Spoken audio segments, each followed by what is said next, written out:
우리에게 주실 하나님 말씀은 신약성경 요한복음 18장 15절부터 27절까지 말씀입니다. 요한복음 18장 15절부터 27절까지 말씀입니다. 15절부터 26절은 제가 읽고 마지막 27절은 합독하겠습니다. 시몬 베드로와 또 다른 제자 한 사람이 예수를 따르니 이 제자는 대제사장과 아는 사람이라. 예수와 함께 대제사장의 집들에 들어가고 베드로는 문 밖에 서 있는지라. 대제사장을 아는 그 다른 제자가 나가서 문 지키는 여자에게 말하여 베드로를 데리고 들어오니, 문 지키는 여종이 베드로에게 말하되 너도 이 사람의 제자 중 하나가 아니냐 하니, 그가 말하되 나는 아니라 하고, 그때가 추운 고로 종과 아랫사람들이 불을 피우고 서서 쬐니 베드로도 함께 서서 쬐더라. 대제사장이 예수에게 그의 제자들과 그의 교훈에 대하여 물으니 예수께서 대답하시되 내가 드러내놓고 세상에 말하였노라. 모든 유대인들이 모이는 회당과 성전에서 항상 가르쳤고 은밀하게는 아무것도 말하지 아니하였거늘 어찌하여 내게 묻느냐. 내가 무슨 말을 하였는지 들은 자들에게 물어보라. 그들이 내가 하던 말을 아느니라. 이 말씀을 하심에 곁에 섰던 아랫사람 하나가 손으로 예수를 쳐 이르되 내가 대제사장에게 이같이 대답하느냐 하니, 예수께서 대답하시되 내가 말을 잘못하였으면 그 잘못한 것을 증언하라. 바른 말을 하였으면 내가 어찌하여 나를 치느냐 하시더라. 안나스가 예수를 결박한 그대로 대제사장 가야바에게 보내니라. 시몬 베드로가 서서 불을 쬐더니 사람들이 묻되 너도 그 제자 중 하나가 아니냐.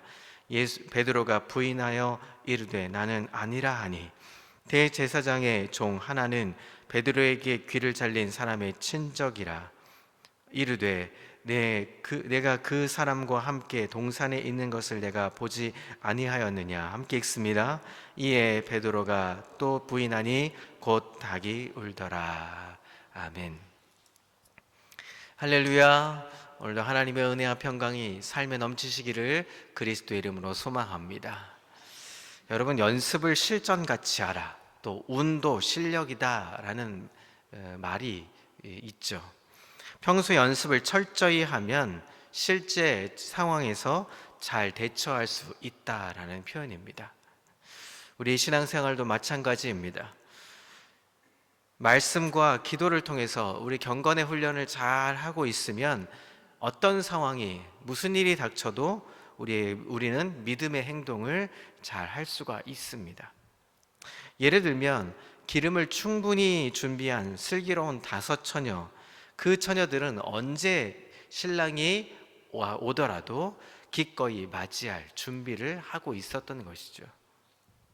오늘 읽은 본문도 비슷한 일이 벌어졌습니다. 본문은 2가지의 종류의 재판이 벌어지고 있는 상황입니다.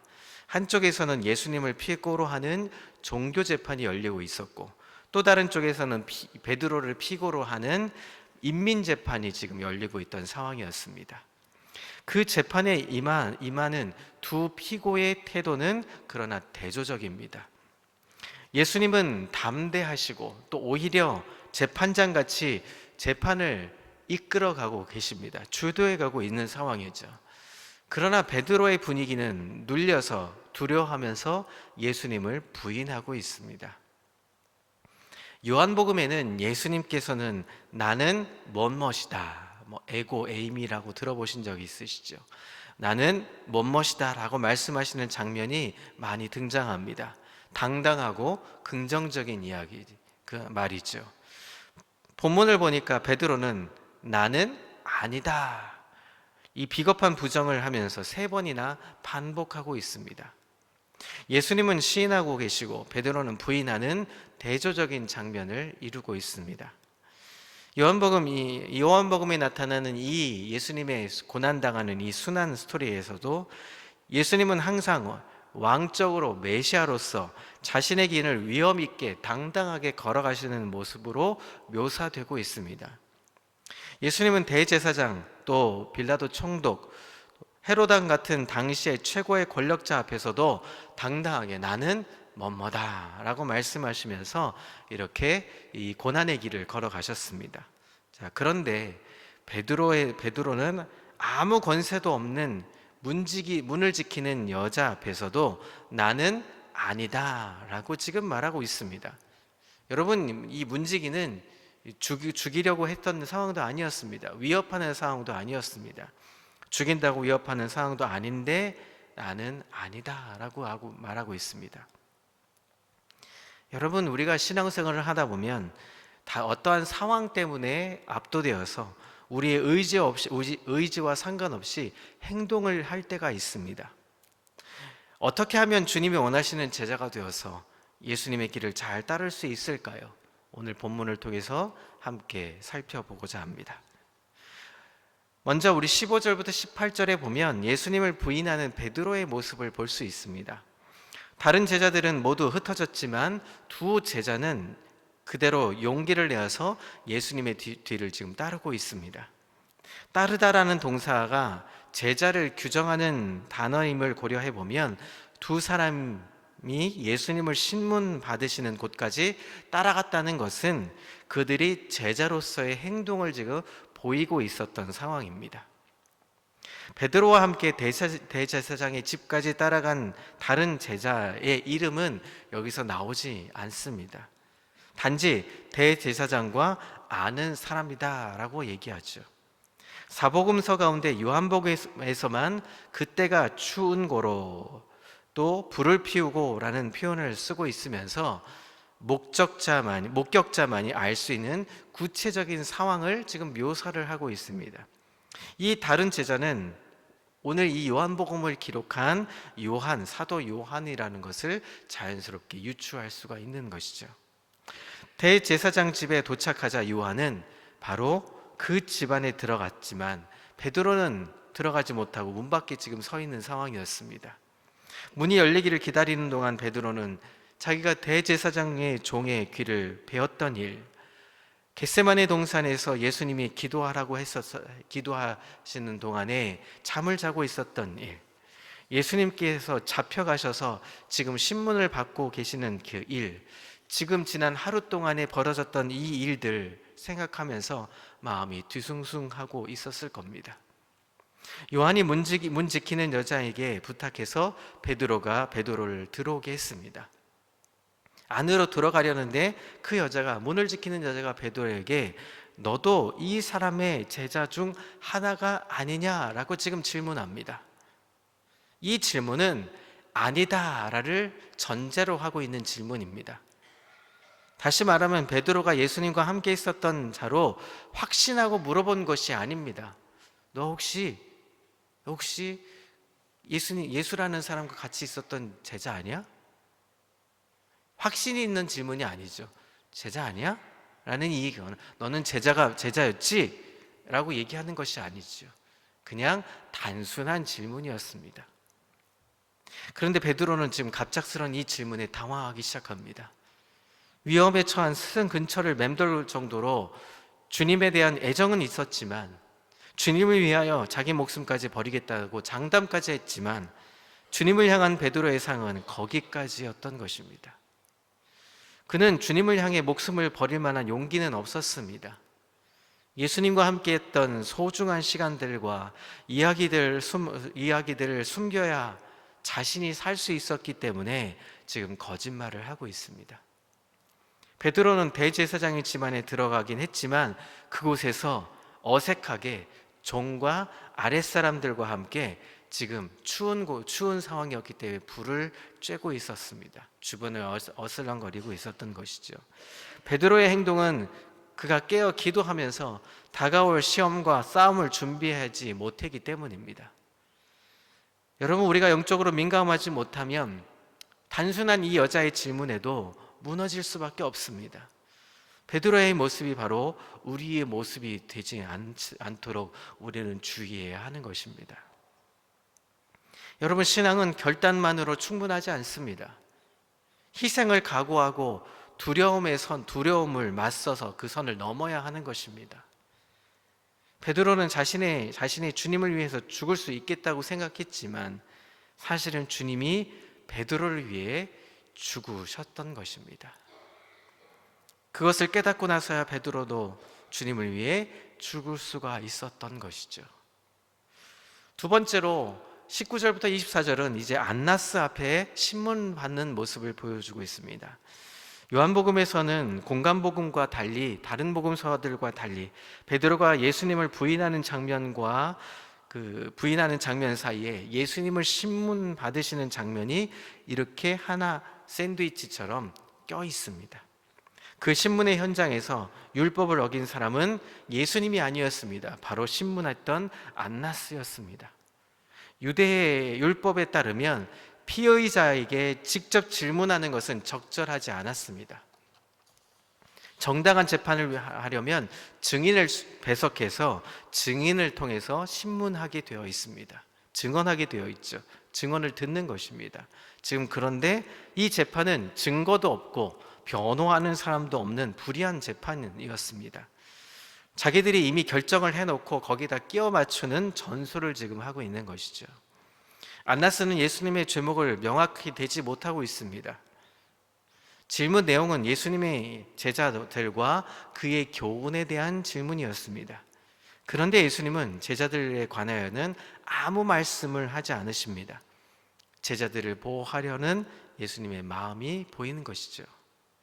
교훈에 관해서는 이렇게 말합니다. 내가 드러내놓고 세상에 말하였다라고 말씀하십니다.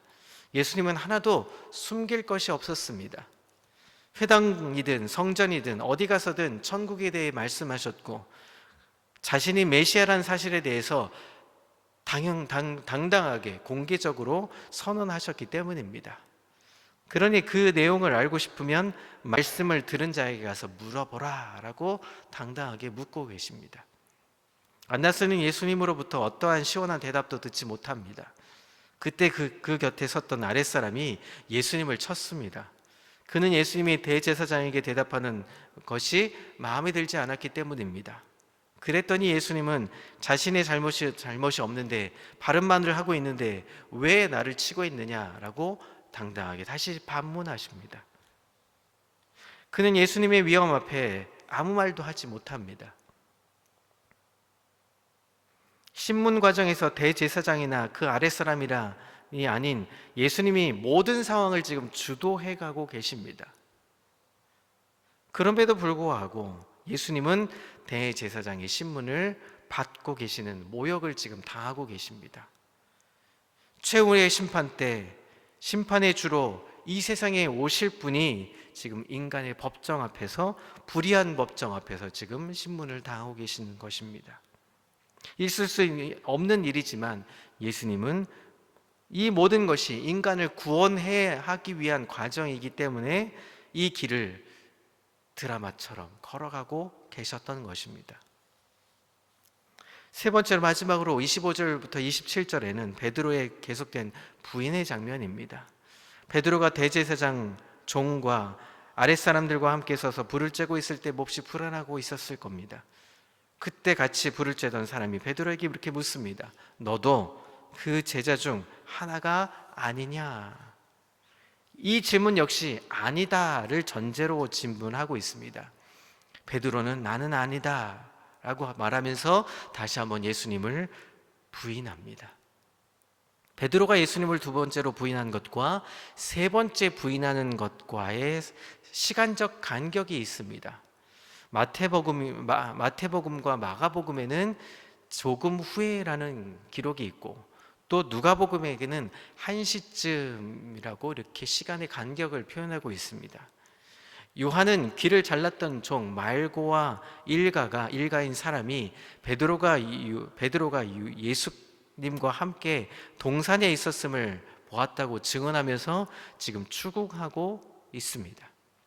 말고의 친척에 대해서 이야기는 대제사장 집안과 잘 알고 있었던 사도 요한이만이 지금 기록하고 있었던 상황입니다.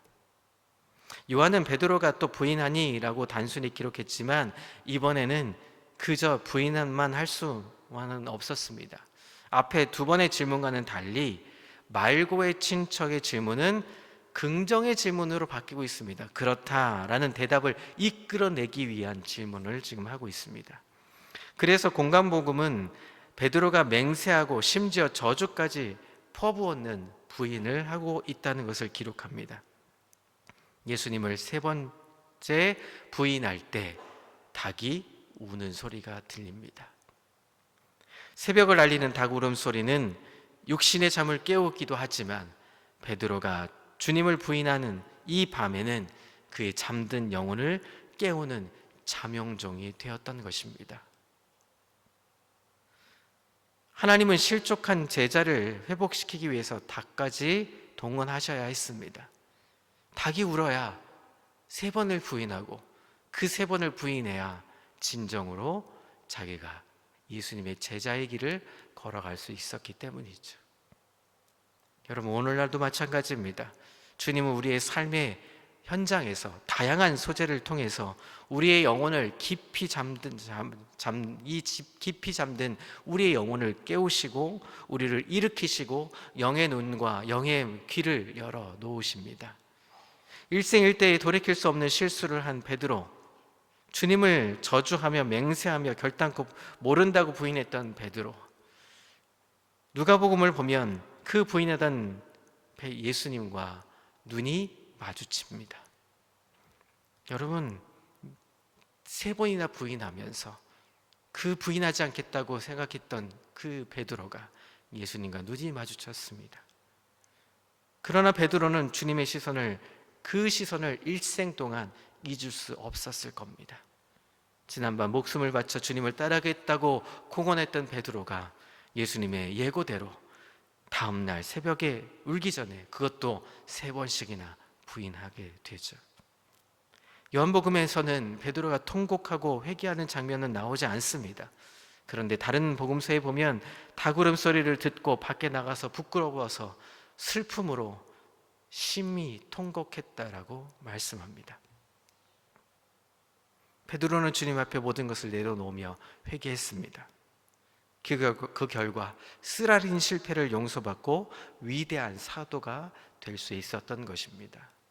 사랑하는 성도 여러분, 오늘 이 이야기를 통해서 우리가 우리의 모습 속에 어떤 것을 점검해야 합니까? 여러분, 우리 자신의 의지로는 절대로 우리 믿음을 지킬 수 없다는 것입니다. 자신을 의지하지 말아야 한다는 것이죠.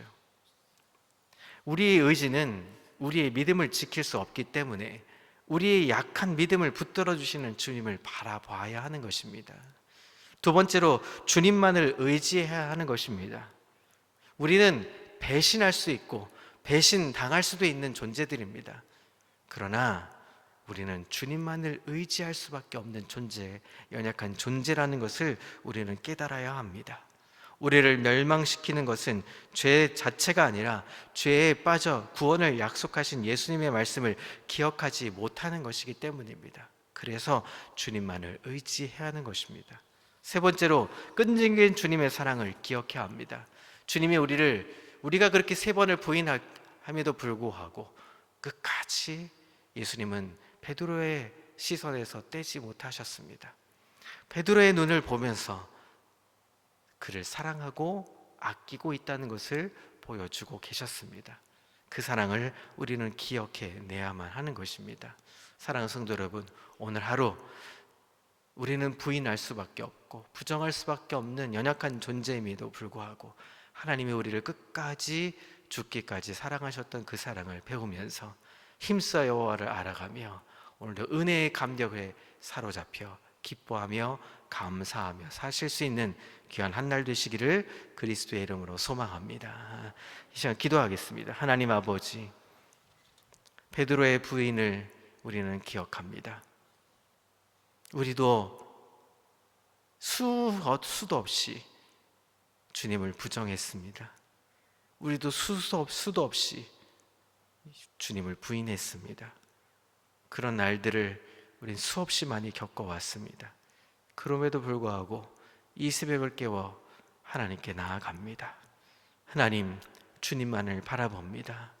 우리는 연약한 존재이기에 우리는 부정할 수밖에 없고 부인할 수밖에 없는, 배신할 수밖에 없는 우리는 불완전한 존재이기에 완전하신 하나님을 의지하기로 결단하오니 오늘 주님 앞에 그 주님의 사랑을 얻고자 하오니 우리의 삶을 주님께 맡겨드리며 주님이 보실 때 우리는 아무 쓸모없는 존재이지만 하나님이 우리를 이끌어 주셔서 오늘의 하루의 삶도 살 수 있음을 고백하며 나아가는 귀한 한 날 되게 주님 역사하여 주옵소서. 그래서 힘써 여호와를 알아가며 주님의 그 마음을 알아가며 죽기까지 우리를 사랑하셨던 그 사랑을 깨달으며 기뻐하며 감사함으로 나아가는 하루의 삶이 되게 인도해 주옵소서. 감사 영광 올려드리며 예수 그리스도의 이름으로 기도합니다. 아멘.